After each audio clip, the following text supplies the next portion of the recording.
आदाब नाजरीन, मैं अकोला महाराष्ट्र से डॉक्टर रेहान खान। आज हम शनाख्त करेंगे एक बहुत ही मशहूर दरख्त की जिसे के बेहड़ा नाम से आम लोग जानते हैं। बलीला नाम से इसका जिक्र यूनानी में मिलता है और या बलीलज भी इसे कहा गया है। इसका जो संस्कृत नाम है वो है बिबितक। इसका लैटिन नेम है टर्मिनेलिया बेलेरिका। चूंकि ये इतना मशहूर चीज़ है लिहाजा मैं इस वीडियो को शॉर्ट करूंगा। हालांकि देखा जाए तो उस पर एक बहुत तवील वीडियो बनाया जा सकता है। बहरहाल इसके मिजाज की अगर हम बात करें तो ये यूनानी के मुताबिक जो है वो सर्द है अव्वल दर्जे में और खुश्क है दुआम दर्जे में। आयुर्वेद के हिसाब से भी ये सर्द व खुश्क हो जाता है और मुखरिज बलगम और निज़ाम तनफ़ुस पर काम करने वाली ये एक दवा है। तो इस किस्म से इसके अफ़ाल व ख़वास हो गए। हालांकि बहुत दीगर भी अफ़ाल व ख़वास है इसके, जैसे कि कासिरिया भी इसे माना गया है या हज़म भी इसे कहा गया है। बहरहाल अब इसके नुस्ख़ाजात नोट कीजिए। पहला नुस्खा जो कि है खांसी के लिए। अब जो यहाँ पे खांसी है उसकी तशख़ीस यहाँ पर लाजमी नहीं। किसी भी किस्म की खांसी के लिए या यूँ कहिए कि तमाम किस्म की खांसी के लिए ये नुस्खा दिया जाता है। इसमें करना यह है कि बेहड़े का या बिबितक का पोस्त लेना है, एक हिस्सा, फिर उसमें फिलफिल दराज, मुलेठी या असलुसूस जिसे कहते हैं वो, और कटाई खुर्द के फल, ये चारों अज्जा हम वज़न मिक़दार में लेकर फिर उसका आप सुफूफ दे सकते हैं या जोशांदा दे सकते हैं या बहुत दीगर तरीक़ों से भी दिया जा सकता है। हालांकि खांसी में जो बलीले के जो मुरक्कबात है वो बहुत सारे हैं। जैसा कि आप ये कर सकते हैं कि बलीले का पोस्त का सुफूफ लिया एक हिस्सा और उसमें फिर कायफल का सुफूफ मिला दिया एक हिस्सा और फिर उसका जोशांदा या वो सुफूफ दे दिया। या फिर जो बलगमी खांसी है उसमें ये किया कि काकड़ा सिंघी और पोखर मूल और बलीले का ये तीनों अज्जा का हम वज़न सुफूफ मिलाकर वो दे दिया। या फिर अगर पोखर मूल ना मिले तो फिर इसमें फिर भारंग मूल मिला सकते हैं या कुश्त हिंदी या कुश्त जिसे कहते हैं वो मिला सकते हैं। बहरहाल बहुत सारे इसके नुस्खाजात खांसी में हैं। इसीलिए जो आयुर्वेद की किताब है जिसका नाम है अष्टांग हृदय या वाग्भट संहिता जिसे कहते हैं, उसमें कहा गया है कि सर्वेषु आश्वासेषु केवलम व बिबितकम, यानी तमाम किस्म की खांसी पे मुफरद तौर पर बलीले का इस्तेमाल है।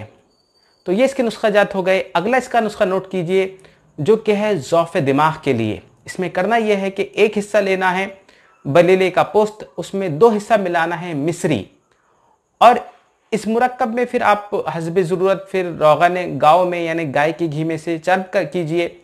तो इस नुस्खे को फिर रात में सोते वक्त तकरीबन 5 ग्राम से 10 ग्राम की मिकदार में इस्तेमाल किया जाना चाहिए। ये ज़ौफ़ दिमाग के लिए या जिनको आसाबी कमज़ोरी महसूस होती हो या जिन्हें थकान महसूस होती हो या जिन्हें इंसोम्निया का प्रॉब्लम हो, नींद नहीं आती हो, तो उन तमाम में, या जिन्हें स्ट्रेस रहता हो उन तमाम के लिए ये नुस्खा इस्तेमाल किया जाता है।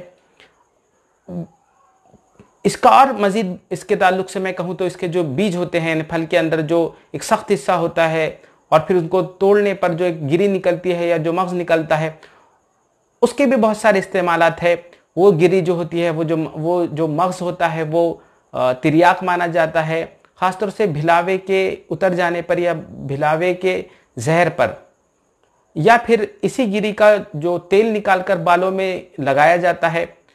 मज़ीद इसके ताल्लुक से बहुत सारी बातें कही जा सकती है, लेकिन बहरहाल अब आप हजरात इसकी शनाख्त कीजिए, मुशाहिदा कीजिए इस बलीले के दरख्त का। जून के महीने में इस दरख्त की ये हालत है। इसे नए पत्ते निकल आए हैं और फूल वगैरह भी हैं। ये देखिए इसके मुख्तलिफ हिस्से, फूल और पत्ते। मैं करीब से भी आपको इसका मुशाहिदा करा देता हूं। ये इसका तना है। चूंकि पंसारी के यहाँ में मुख्तलिफ किस्म की छाल मिलती है लिहाजा हमें तने की भी शनाख्त होना बहुत ज्यादा जरूरी है। ये इसके तना है, अंदर से पीले किस्म का होता है, गोया ये सफरा की तरफ निशानदही कर रहा हो। तो ये देखिए इसका तना, इस किस्म से इसका तना होता है।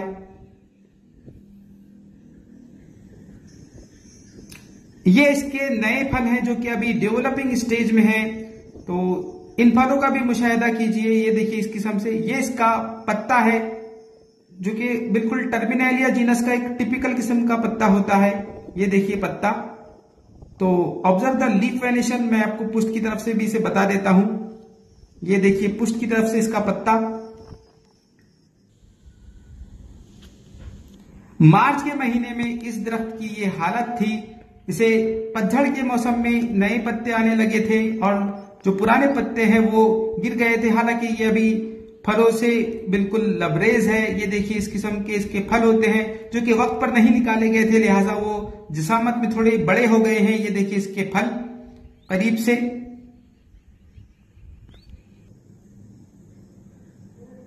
ये वो हिस्सा है, ये वो फल है जो पंसारी के यहाँ हमें मिल जाते हैं। तो इस किस्म के इसके फल होते हैं। मैं आपको अंदर से भी इनका मुआयना करा देता हूं। तो ये देखिए इसके फल, इस किस्म से इसके फल होते हैं। उम्मीद करता हूं आपने इसे बगौर देख लिया होगा।